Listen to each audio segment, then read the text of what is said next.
Social మీడియాలో జగన్మోహన్ రెడ్డి గారి మీద, వారి కుటుంబ సభ్యుల మీద, వారి సతీమణి మీద ఇన్ని రకాలుగా దూషించాలో అన్ని రకాలుగా దూషించి వారికి యూట్యూబ్లకు డబ్బులు ఇచ్చి మెయింటైన్ చేస్తున్నటువంటి దుష్ట సాంప్రదాయాన్ని ఈ రాష్ట్ర రాజకీయాల్లోకి తీసుకొచ్చినటువంటి వ్యక్తి నారా చంద్రబాబు నాయుడు గారు.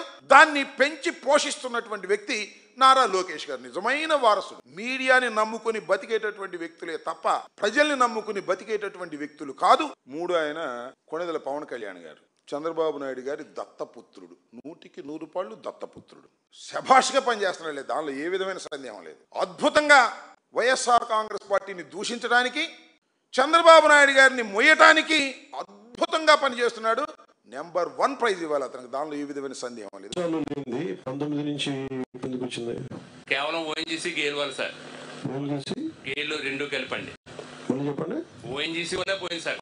ఎందుకని? వాళ్ళ యొక్క కార్యకలాపాలను మాకు కనిపించకుండా ఒక అడుగు అడుగున్నారు, భూమి కించించిపోయింది సార్. పవన్ కళ్యాణ్ గారు 19వ సంవత్సరం నుంచి ఎందుకు వచ్చింది అని ఒక లీడింగ్ ప్రశ్న అంటారు. తెలియకుండానే వేశాడు. లీడింగ్ ప్రశ్న అంటే కోర్టులు వేస్తారు. ఏమైనా నీ పేరు రాంబాబు కదా అంటే రాంబాబు అంటారు. నువ్వు దొంగతనం చేయలేదు కదా అంటే దొంగతనం చేయలేదు అంటారు. 2019 నుంచే కదా జరుగుతుందంటే అవునండి అంటాడు. సాక్షి, మన సొంత సాక్షి అయితే ఇది ప్రవేశపెట్టిన సాక్షి కాదు, ఒరిజినల్ మ్యాన్.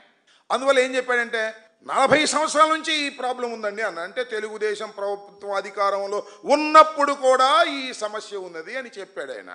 ఎందుకంటే రైతు కదా, బాధపడుతున్నటువంటి రైతు.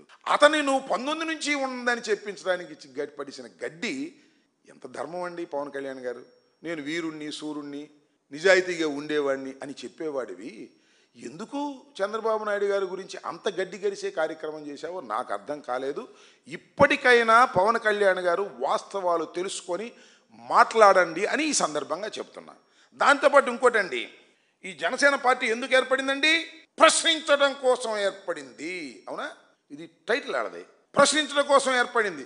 కానీ ప్రశ్నిస్తే మాత్రం సమాధానం చెప్పడానికి ధైర్యం ఉండదు. ఎందుకంత పిరికితనం నాకు అర్థం కాలేదు. మీరు అందరినీ అక్కడ రైతులతో ఇంటరాక్షన్ కోసం పిలిచారు.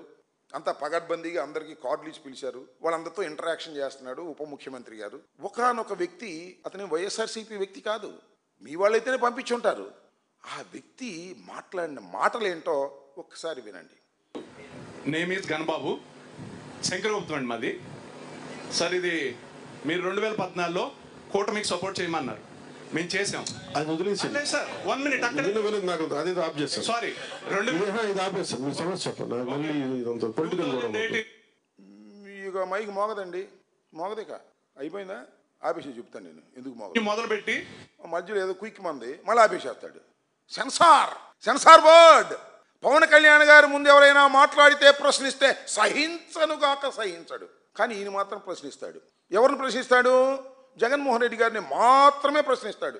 చంద్రబాబుని మెడికల్ కాలేజీలు ప్రైవేటీకరణ చేసి అమ్ముకుంటుంటే ప్రశ్నించాడు. ఎందుకంటే అమ్ముకుండే క్యాష్లో తమకు వాటా ఉంటుంది కాబట్టి. ఓటు వేసి నీకు 21 సీట్లు ఇచ్చి 100% స్ట్రైక్ ఇచ్చినటువంటి ఓటర్ల ప్రశ్నకు సమాధానం చెప్పలేని వాడివి నువ్వేం రాజకీయ నాయకుడివయ్యా నాకు అర్థం కాలేదు. నువ్వేం వీరుడివయ్యా నాకు అర్థం కాలేదు.